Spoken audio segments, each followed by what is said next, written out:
It's 6:30 in the morning and it's 85 degrees already. This is getting kind of ridiculous, but that's not the topic of this video. What we're going to be talking about today is actually what I have right here with me, and that is the Peter McKinnon Nomatic 6-liter sling bag. Now, I really wanted to love this bag.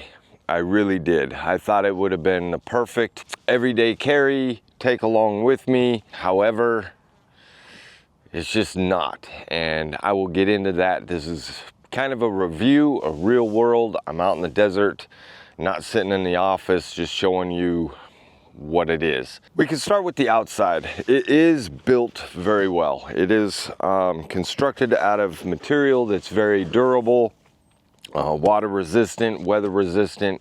I'm not going to be listing all the technical specs of this bag. I will leave a link down below where you can go check all of that out for yourself. So I'm not going to be naming the material or anything like that. So again, the outside is built very well. It's solid, you know, it's stiff, it's not flimsy. If I were to drop this, I'm pretty confident that my camera and the things that I have in here would be just fine and not get damaged. The strap, your typical strap, the pad here is pretty nice. Oh, my glasses. So the pad here is nice and padded.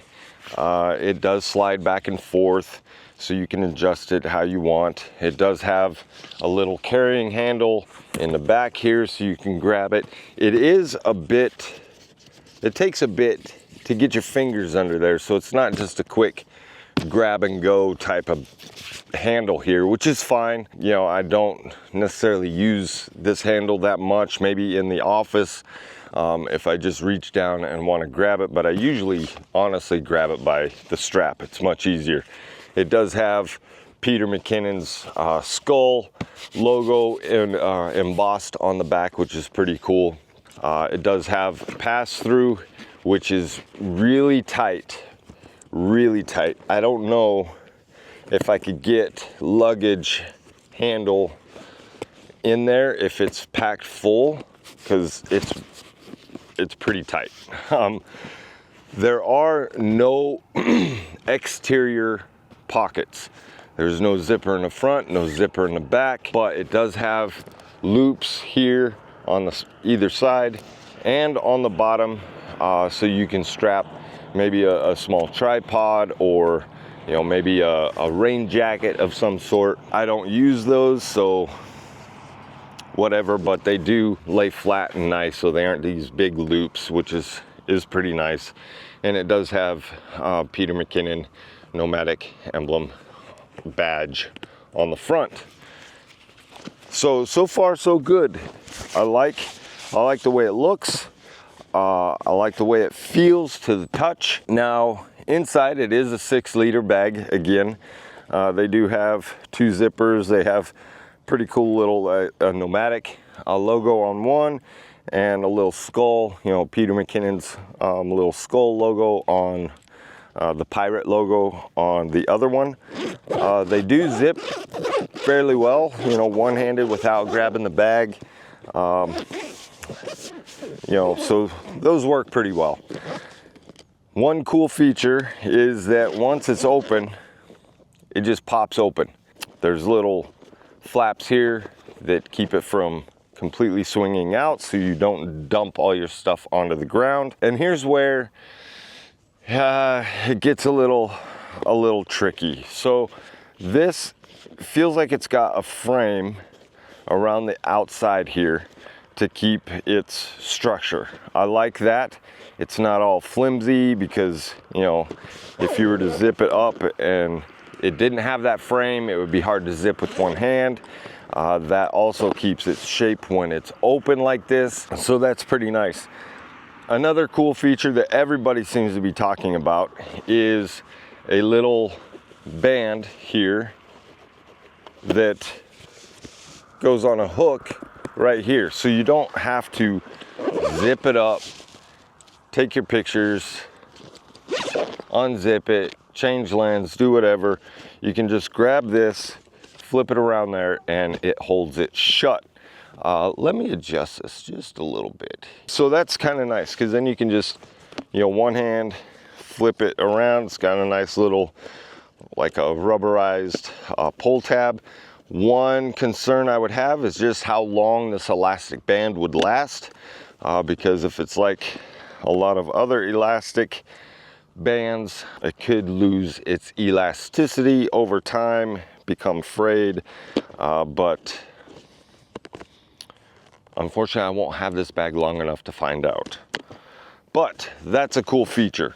Inside, I do have, now I'm recording on the Osmo Pocket 3, so that's what you guys are viewing from. So I do have the case here, and I do have the spare battery, and I do have the little tripod legs. So that fits all nice and neat on this side here, which is kind of nice. Inside I have my Canon R8 with the 24-105. It does fit nice and neat in there. And then on the other side I have ND filters for the Pocket 3. So those all fit perfectly right here. One other note, I guess, is that because of the way the clamshell is, right, the zipper's on top, you unzip, you're left with a lip right here. And I do find it difficult at times to pull the camera out and put it back in. I have to kind of angle it, slide it down in there, otherwise it gets caught on this lip. Now the R8 isn't the smallest camera out there, but it's not the largest. I don't know that I would fit, I mean it would fit, but it would be a tighter fit if this was any larger. I do have the L bracket on here as well, so if you had the small rig cage on here, which I do on my M50, that would make it even more difficult to get in and out. But that's all I'm gonna fit in there. Now if I didn't have my Osmo Pocket 3 and I slid this down a bit, I could fit one more lens in here, but that's it. It's gonna be a lens on the camera. Unless you take the lens off the camera, you could stack, man, you're still only stacking maybe 2 lenses in here. This isn't supposed to be a full-blown camera backpack. I realize that, but just not a whole lot of space right there. This is nice. It is structured, it holds camera in place. There are 2 pockets on the outside. I have filters in there, keep them nice and flat, which is nice. And then on the lid, if you want to call it that, there is a zippered pocket. I have my Apple earbuds and the small rig little multi-tool in this little pocket. I also have a little lens cloth. Unfortunately, you're not going to be able to pack a lot of bulky things in here because this closes, and you know, without wanting to damage the filters, although I have it so the lid is facing out, so it shouldn't. You're just not packing very much in there. They have 2 pockets here for batteries.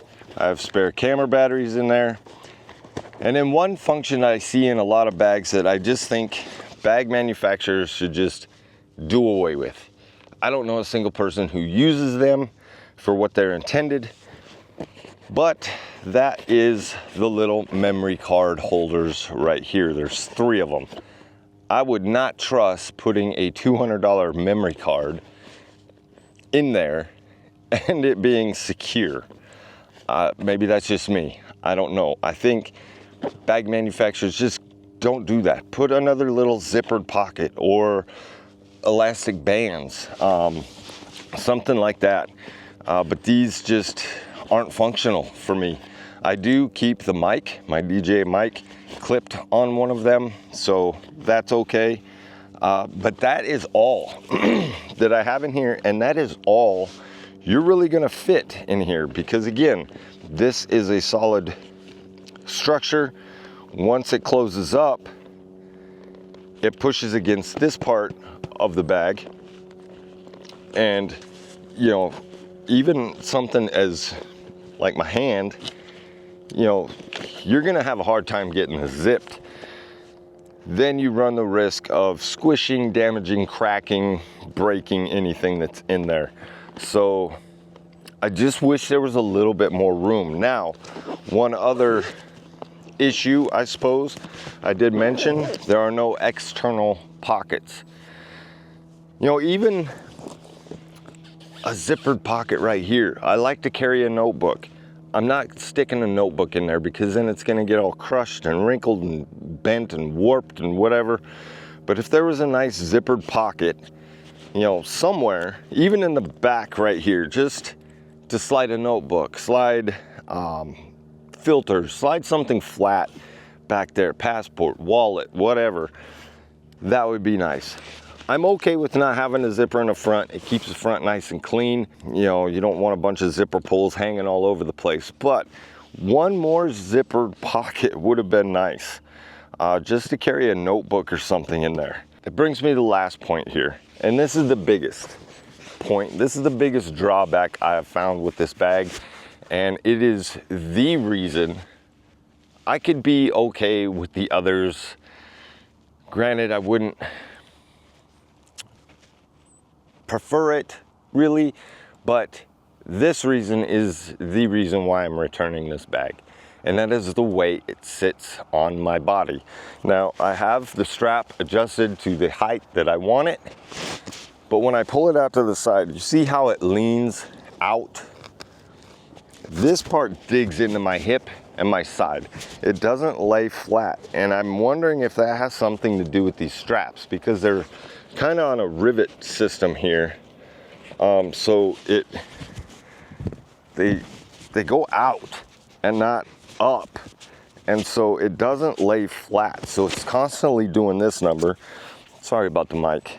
Even when I put it behind me, you know, it's got this, you know, it digs into my side, it digs into my hip, and it is so uncomfortable. And I don't want to wear it like this all the time, because this isn't that comfortable. Now, if I'm in a crowded area, yes, I always have my slings in front of me so I can keep an eye on things. But if I'm out in the desert, I want to whip this thing around, and it's just not comfortable. And I don't want to put it all the way up my back, because that's not comfortable. This bothers me so much that I think they could have done a better job with these straps so that they, I don't know, it's so frustrating, because I really, really wanted to like this bag. I can't deal with this. I will not use this bag because of this reason alone. And if I'm not gonna use a bag, there are flies everywhere. If I'm not gonna use it, why keep it, right? So, I mean, it's just, maybe it's me. Maybe I'm doing something wrong here. And maybe yours doesn't do that. But if you don't have one yet, just keep that in mind. That it doesn't sit right on my hip. And if you're out for hours, I was in Phoenix a couple weeks ago, probably for 3 or 4 hours. And it just really got on my nerves. I was constantly doing this. I was holding it flat against me. Now this is comfortable, but then when I would go to take pictures, it would just start to lean, and that bottom edge would dig into my hip and my side. And, you know, for that reason alone, this is getting sent back. Now, I have the utmost respect for Peter McKinnon. I've been following him online for years. I love his work. I love his attitude. I love his style. I haven't tried the backpacks, but so this is not a dig on Peter or Nomatic. It's just, this isn't the right sling for me. And I know a lot of people out there have one of these and they absolutely love it, and that is great. It's just, I wanted to give you my view, real world out here using it, and the things that I have found that I can't look past. Again, this is fantastic. This is genius. This little rubber band closure, because it's quick. You know, it's just, you're right there, you can open and close it. That's fantastic. I think I need a little bit more space. So if you have a small rig, you know, a mirrorless like a Sony, something that's a bit smaller than the R8, and you're not carrying another lens and you just don't need a whole lot of stuff, this might be okay for you if you don't mind the way it sits on your body. Now, I guess I could try adjusting the straps, but to me, that's kind of defeating the purpose of, this is the height that I wanted. This is comfortable. This is where I can work comfortably without being down here or reaching way up here. So I don't think adjusting the strap is gonna help my case too much. So I am starting to sweat because I'm staring right at the sun. So I will let you guys go. That is my 2 cents on the Peter McKinnon Nomatic 6-liter sling. I hope you found it useful. Again, I will leave a link down below for where you can check this out. Non-affiliated, not sponsored, just my honest opinion on this bag. So unfortunately, I will be sending this back. Peter, I love you, man. It's a great bag. It's built well. I love the aesthetic. I love the look of it. I love your logos. It's just not the one for me. So until next time, I hope you have a wonderful day, and we'll see you next time. Bye.